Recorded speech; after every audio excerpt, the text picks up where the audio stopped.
Stranger Things might be about monsters and friendship, but let's be real, we are also invested in who is kissing who.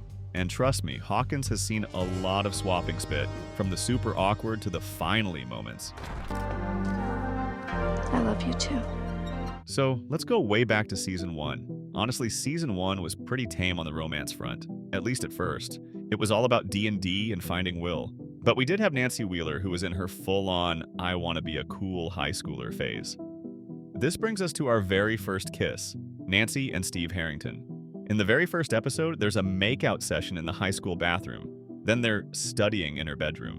We all know what studying means. Steve is still in his King Steve jerk with great hair phase, and Nancy is just kind of going along with it.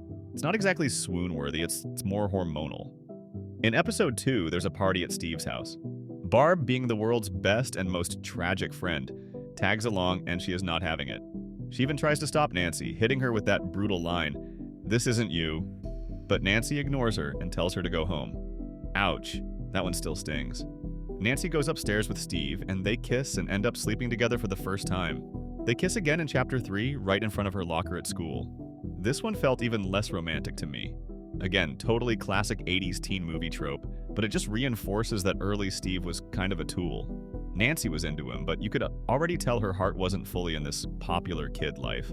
These stancy kisses were really just set up the baseline before things got, strange.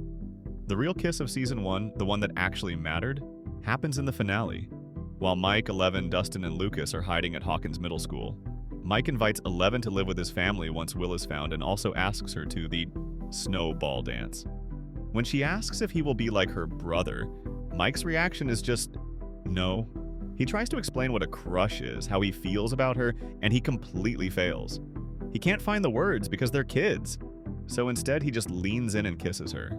It's tiny, it's fast, and Elle looks completely, totally stunned. This kiss is the heart of season 1, hands down. Okay, on to season 2. Steve and Nancy are still together, but the magic, if there ever was any, is gone. In the very first episode, they're sitting in his car and she's helping him with his college application letter. He's dreaming about their future together, about staying close, and he kisses her and tells her he loves her. Nancy is drowning in guilt over Barb, and Steve is just trying to be a normal high school boyfriend. It's actually really sad. Steve has grown a lot as a person, but Nancy has just grown away from him. But you know who is getting some happiness? Joyce Byers! Thank God.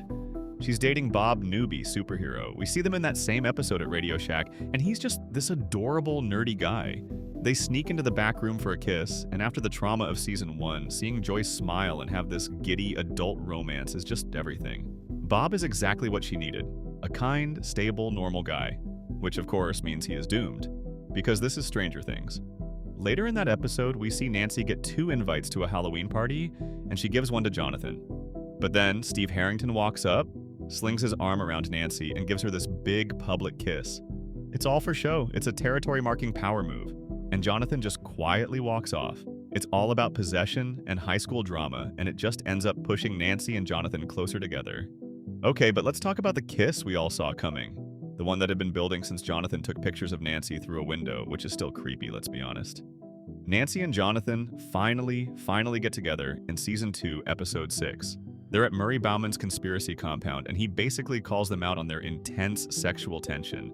He forces them to share a room with separate beds, and the tension is insane. They're lying there, awake, and finally meet in the living room. They try to dismiss Murray, saying he's drunk, but they can't deny it anymore. They just crash into each other. This isn't a sweet, innocent kiss. This is a we survived monsters together and I can't pretend I don't like you anymore kiss. It was the payoff fans had been waiting for, and it delivered. Season 2 then ends with a doubleheader of romantic perfection at the Snowball. First, Mike and Eleven.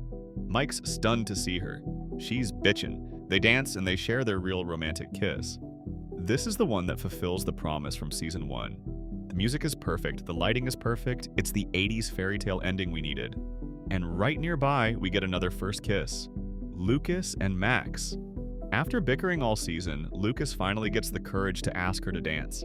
Max, who is always so tough and guarded, actually softens.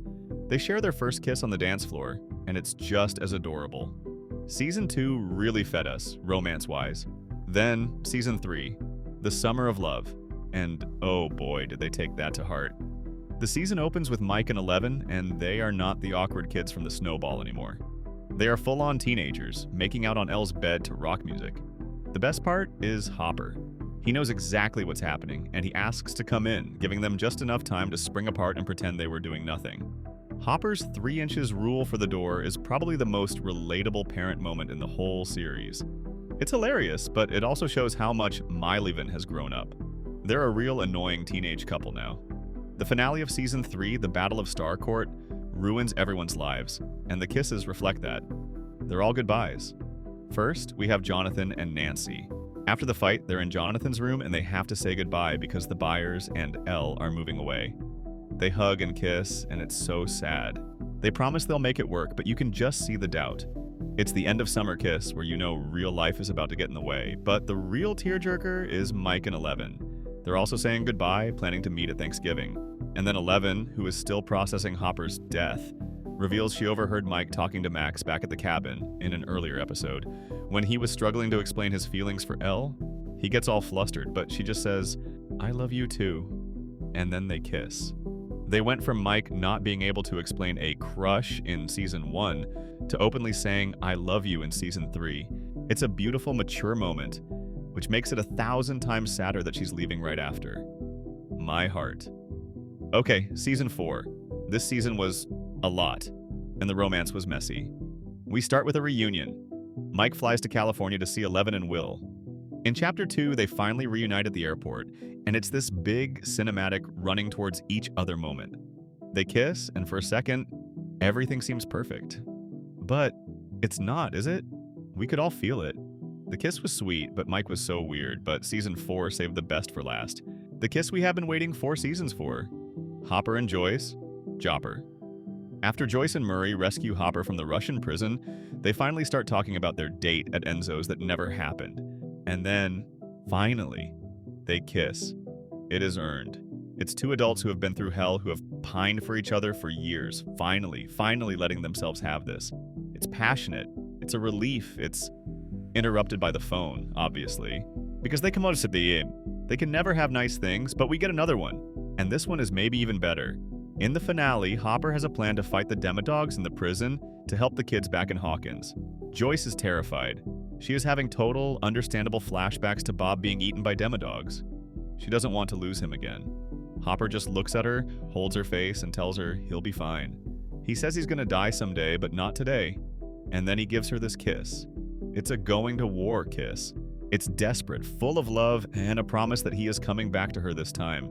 I swear, Jopper completely owned Season 4. But hold on to your egos because Season 5 just dropped and the romance drama has cranked up to 11. Pun totally intended. Right out of the gate in Season 5, Episode 1, we get fed some quality Jopper content that we honestly deserve after everything they went through in Russia. We find out that Hopper and Joyce are living together in the cabin with Elle, and it's this weirdly domestic military survival vibe. There's a scene where Hopper and Elle are running drills in the woods, and when they get back, Hopper is being super strict with Elle about not letting her go into the Upside Down for the crawl. Hopper finally admits that in his 7 crawls, he hasn't found Vecna, only soldiers, and he's terrified of losing Elle. And they share this incredibly tender, intimate kiss. And speaking of winning, can we talk about Robin Buckley? Our girl finally gets a win. Well, sort of. In Episode 1, Robin heads to the hospital to visit Vicky. Vicky is in the bathroom crying because she just broke up with her boyfriend, Dan. Robin, being the absolute sweetheart she is, comforts her. She tells Vicky she has bad news and good news. She has to cancel their date for that night because of the crawl mission. But she made a reservation for Enzo's for the next night. Vicky fixes Robin's hat, the vibes are immaculate, and then they share a kiss. It's Robin's first on-screen romantic kiss, and it's adorable. So these have been all of the kisses from Stranger Things, all the way from its first episode until the end of Volume 1 of Season 5. Which kiss hit you the hardest? Let us know in the comments below. And if you want to see more Stranger Things content and theories, click the video on screen now.